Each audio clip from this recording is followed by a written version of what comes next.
Governor Daniel Malloy delivered his State of the State address, marking the start of the 2014 legislative session. And with the new year, members of the Black and Latino Caucus have their priorities. We cannot give up on the attention that we placed on making sure that we are providing all kids the best possible educational experience that they can get. The changes in the court system is very important because it affects all communities. No matter the issue, though, legislators agree that the public plays a major role in getting bills passed. And if there's a lack of Latino presence, it makes it that much harder to pass legislation that could affect them.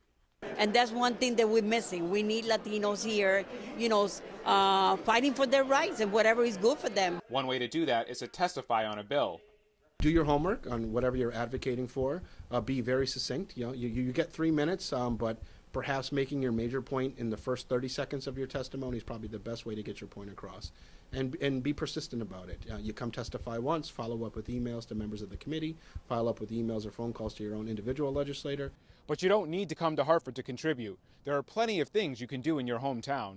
For example, Rojas says spreading information can be very helpful. If you have a small town weekly newspaper or a public program on your local public access, I think the best thing you can do is share your information, share your stance on a particular piece of legislation so that more people are aware of the things that we're debating, because the folks who cover for the media up here only have limited time to cover so many items, and they tend to cover a lot of the higher profile issues, but we debate a lot of less profile issues that are still very important to people. Reporting in Hartford for CT Latino News, I'm Adam Chiara.